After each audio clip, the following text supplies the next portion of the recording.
And we're standing in front of the freshly unveiled 785 horsepower Quadtrac. This is the first day ever that they've been released to the public. So an absolute exclusive for Australia and the world. So unbelievable. Yeah. Well done. People here at AgQuip today will be the first in the world to see the 785.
We are here with Justin from, are you CNH or your case? Call it Case IH. Your case While I'm on the right. Case IH Yep. side. So I just want to get that right for the record here. Yeah. And we're standing in front of the freshly unveiled 785 horsepower Quadtrac. This is the first day ever that they've been released to the public. So an absolute exclusive for Australia and the world. So unbelievable. Yeah. Well done. People here at AgQuip today will be the first in the world to see the 785. That doesn't happen very often. It's usually the Yanks that get all the love when it comes to the big unveils, but here we are. Especially with the North American produced products. Yeah, that's right, yeah, exactly. So just run us through. So for those who don't know, we've had the 715 horsepower demo on our farm before with a horse Tiger. I think it was a 6 metre Tiger. 6 metre horse Tiger. And it was a very, very impressive machine, very good fuel economy and very good horsepower compared to we had our 600 on the scene at the same time. So we had the 715, put them side by side, and we were very impressed. And now we're looking at even more horsepower as an option again. So run us through the engine package that you've got in these, because obviously it's the big talking feature today. Yes, 100%. So the 785 benefits from an almost 10% increase in horsepower. So 785 rated horsepower, max boosted outputs 853. Yeah, beauty. So that's a significant increase. So with that comes significant changes within the engine. Yes, it's the Cursor 16, Yep. but there has been some changes made. From the top, pistons, injectors, and even some of the oil cooling within the engine has been changed, amongst other things. Now, as we go further through the tractor, to harness that increase in horsepower, changes made to the PS6 transmission, which will flow back through the smaller horsepower ranges with that PS6 transmission, and also the final drives and axles have been upgraded, and those changes will be specific to the 785. Yeah, okay. Yep, yeah, that makes sense, yep. And running through the cooling, the turbo and the cooling package, because this is the one change I noticed when you brought the 715 out, and as far as we can tell, it remains pretty much unchanged for the 785. Correct. Yeah, so we'll just remove this debris shield.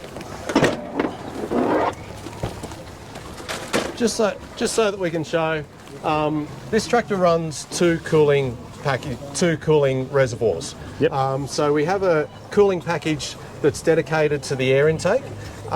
So to cool the air into the engine and bring down that temperature that's generated from the turbos. Yep.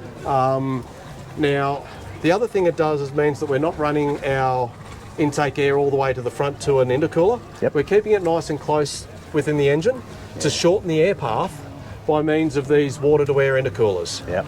So this is the most effective way I can see that we can cool that intake air, ensure we have that nice dense air, Yes. and produce more power with a faster response. So thinking back to our demo, I'm probably going to butcher this because it was a little while ago, but I think we were looking at 90% horsepower, like 50 degrees intake air. Yeah. I think it was, it may have even been lower than that. On the day, I most likely would be around that. Yeah. Typically speaking, I mean, it's pretty rare that I can't touch the water to air intercooler whilst it's just been working. Yeah, okay. So that'd be about 60 degrees. Yeah, okay, yep. So yeah, I remember looking at that and just being surprised how low that actually was, considering the amount of turbo that's hanging off the side of it. And I think the other thing that makes that big change to the responsiveness, and that this goes for the 555, the 595, the 645 and the 715, is just by shortening that air path from the turbos back to the manifold. Yes. So we can replenish that air intake so quickly. Yeah, yep. It's always got the coolest air coming Coolest into charge it. possible, and it's the shortest distance possible. You're not crossing over a motor. No, that's There's right. all these Yeah. things that they've updated on. So now, obviously, we look at Tier 3 emissions still. T2, Tier 2, yeah, okay, yep. no AdBlue, no EGR, Yep. just a clean running, efficient Straight motor engine. I love it. You're speaking my language. Well, we're going into a different emissions time anyway. Yeah, Trump's changed everything. Things are changing now. Yeah, well, I just hope we're not heading in the opposite direction. We'll soon see, I suppose. But I know you guys, in case, have been fairly fluid at putting AdBlue on and off of things over the years. And so luckily we're still pretty reasonably free here in Australia. Yeah. Right, so track system. Yeah, well, you know. Yeah, good. So with the 715, we introduced the heavy-duty undercarriage, where we increased the castings, the pins. We did keep the mid-rollers and the idlers consistent with the standard undercarriage, I guess for parts, continuity. You don't have to change what's not broken. Correct, although the footprint is a little bit longer, they're a little bit further apart. Yep.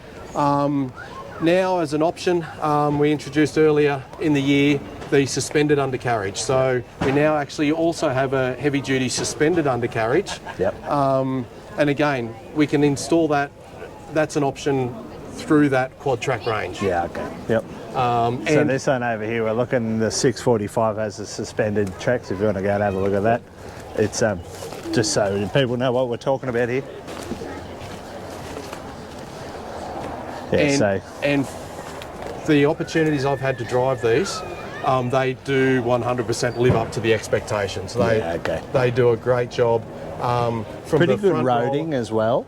I mean, with our ones, we generally find the roading's probably the roughest part of them. Yeah, they're a standout on the standout difference in comfort on the road as well. Yep. I think with the up-down movement from the front idler, and each mid-roller being able to move independently. But yep. Also the mid-rollers will also move laterally as well, so they move on both axes. Yep.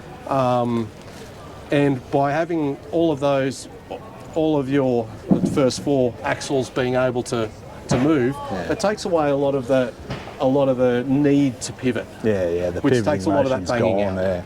Yeah, it takes that jarring out of it a lot. Yes. Doesn't it? Yeah. Yep. No, that's Very typical with any track machine. And with the 645 and the models, the smaller horsepower models, also increases that footprint. Yeah. Just gives you more rubber on the ground. more traction. That's what they're really designed for, isn't it? At the end of the day, getting traction to the ground, horsepower to the ground to pull whatever you need to pull. Yeah.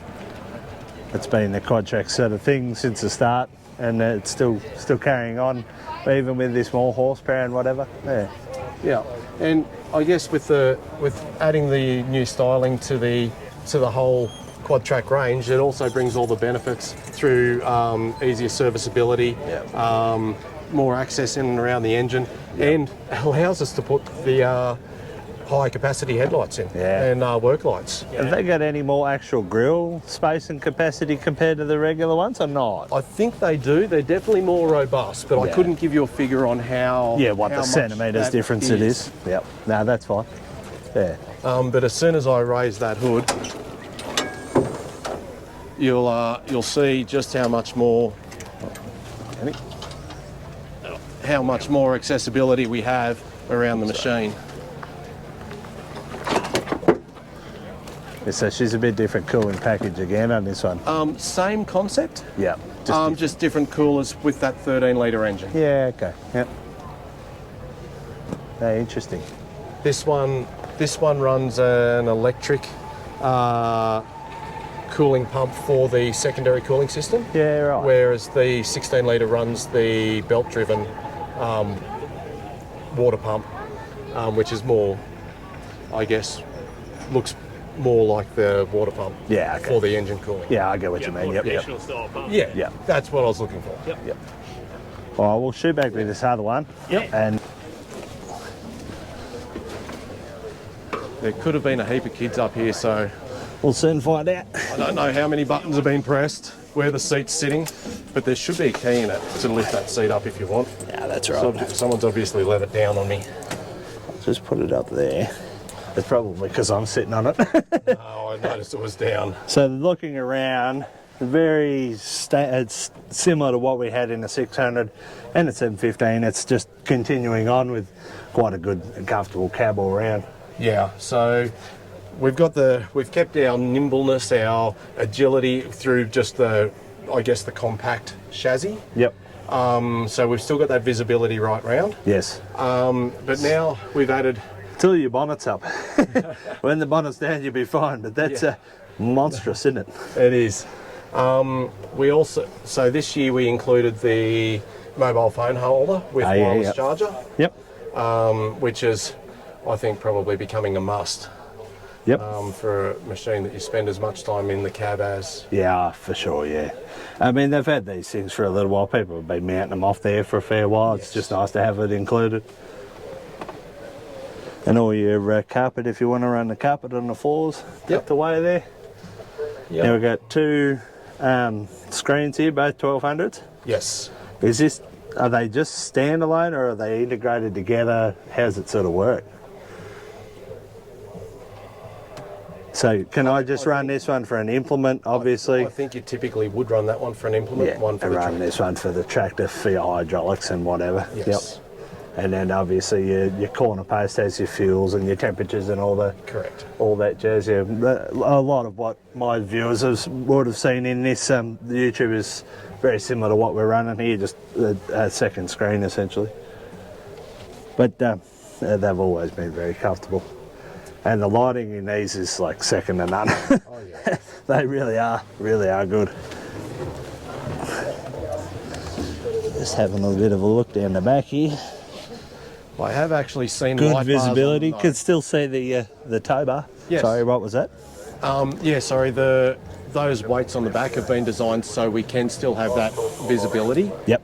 Okay, that's a good idea. So we'll go down the back and have a bit of a look around. That's part of the reason why we didn't go with a traditional style. Suitcase weights across the back. So how many kilos are these? Almost 800 in the pair. So they're 400 each. 400 each. Yep, and very similar hydraulic style and everything that we've seen from Case for a fair while. So it's all basic stuff. So Cat 5 drawbar. There's a Cat 4 drawbar and adapter in the toolbox. Yeah, okay. That's supplied as standard. Yep. 6 remotes, option for 4 remotes, and option for 8 remotes. Yeah, okay.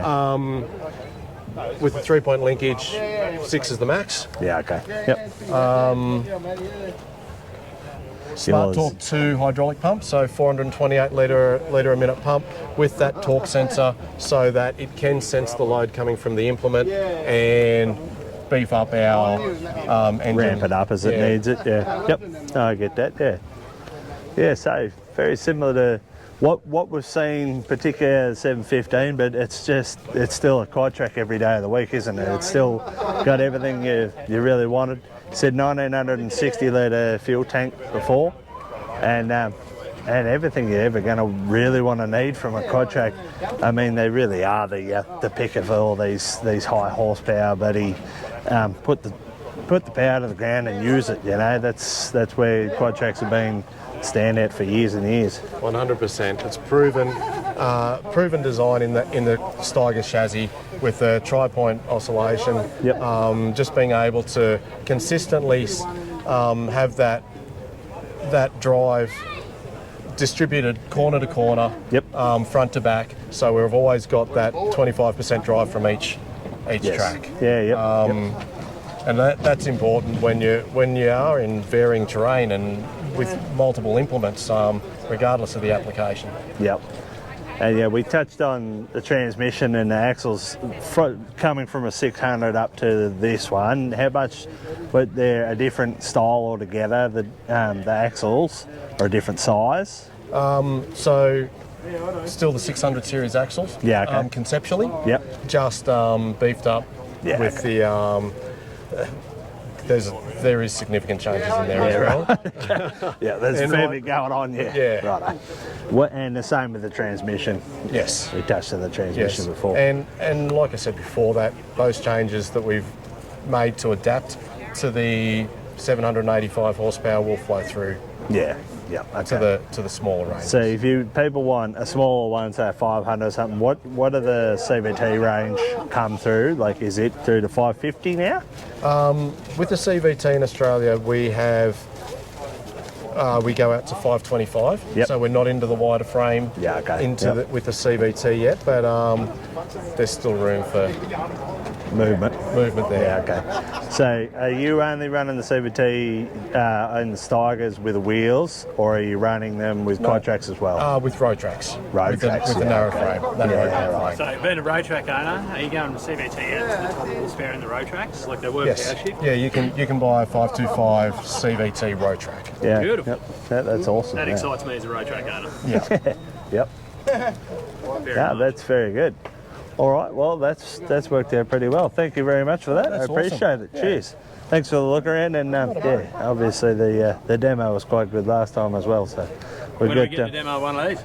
Well, if we've seen one, there's probably a lot of other people that should probably have a look before we do. We do look forward to seeing it here in the Riverina at some stage. Yeah. We've still got 715s floating around and putting a lot of hours on now. Yeah. So two of my neighbours have got one. Yes. Yeah. I'm the only one left. I'm the only one left. So there's a few of them getting around. I had the opportunity. I was sewing on one side of the fence and he was sewing on the other side of the fence, and I was very close to getting a drone together, but it didn't happen. But it's very cool nonetheless. There's the American red big iron still, but king in the Riverina, that's for damn sure. All over, I think. What was the original? We were the original and we're always the best. Wasn't that the road track slogan or the Quadtrac slogan when the John Deere's bought them out? Something like that. I think we were the original and the best, I think we can still lean on that. Yeah, I think we can. Yeah.